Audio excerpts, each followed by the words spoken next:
மெல்லிசை மன்னர் எம்.எஸ். விஸ்வநாதனின் மென்மை, இசைஞானி இளையராஜாவின் ஆக்ரோஷம், ஒரே ராகத்தில் வந்த இரு பாடல்கள் என்ற ஒரு சுவாரஸ்யமான தகவலை பற்றி தான் இந்த பதிவில் நாம் பார்க்க போகிறோம். அதை பார்க்குறதுக்கு முன்னாடி hi friends, I'm C Elango. வணக்கம், welcome back to my channel. நீங்கள் இன்னும் நம்முடைய சேனலுக்கு சப்ஸ்கிரைப் பண்ணலைன்னா உடனே ஒரு லைக் போட்டு சப்ஸ்கிரைப் பண்ணி சப்போர்ட் பண்ணுங்கள். வாங்க பதிவிற்குள் போகலாம். ஒரே ராகத்தில் அமைந்த இரண்டு பாடல்களில் ஒன்றை மெல்லிசை மன்னர்கள் எம்.எஸ். விஸ்வநாதன் ராமமூர்த்தி கூட்டணியும் மற்றொரு பாடலை இசைஞானி இளையராஜாவும் இசையமைத்துள்ளார்கள். அதாவது 1970ஆம் ஆண்டுகளின் இறுதியில் தமிழ் சினிமாவில் இசையமைப்பாளராக அறிமுகமானவர்தான் இசைஞானி இளையராஜா.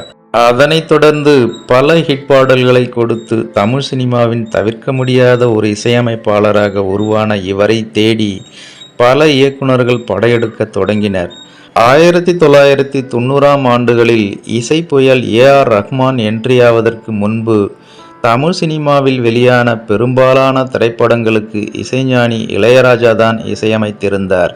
திரைப்படத்தின் போஸ்டர்களில் இசை இளையராஜா என்று இருந்தாலே இந்த திரைப்படம் ஹிட்டாகிவிடும் என்ற நிலை இருந்த காலகட்டத்தில் எம்.எஸ். விஸ்வநாதன் இளையராஜாவுடன் இணைந்து ஒரு சில படத்திற்கு இசையமைத்துள்ளார்.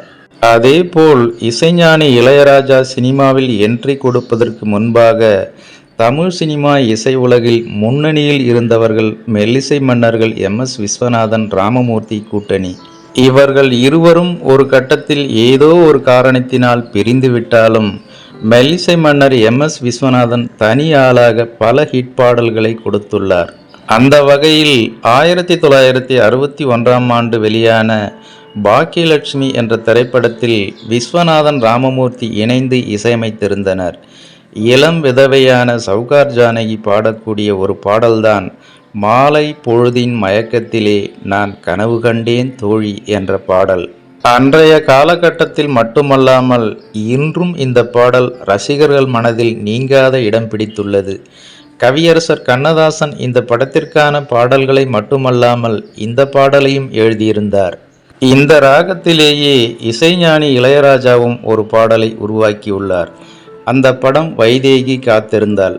1984ஆம் ஆண்டு இயக்குனர் ஆர். சுந்தர்ராஜன் இயக்கத்தில் வெளியான இந்த படத்தில் ரேவதி ஒரு இளம் விதவையாக நடித்திருப்பார்.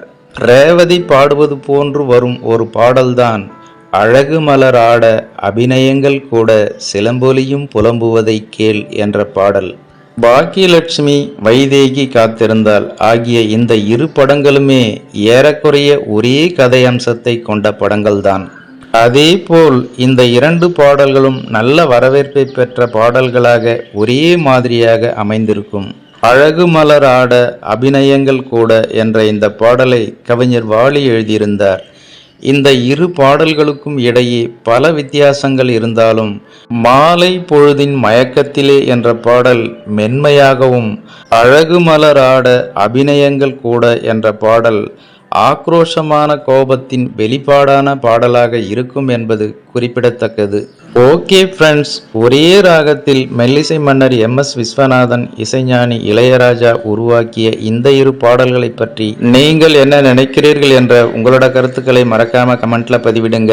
மேலும் இது போன்ற வேறொரு சுவாரஸ்யமான தகவலுடன் சந்திக்கலாம். அதுவரை உங்களிடமிருந்து விடைபெறுவது I'm C Elango. Thanks for வாட்சிங். See you later. Bye bye.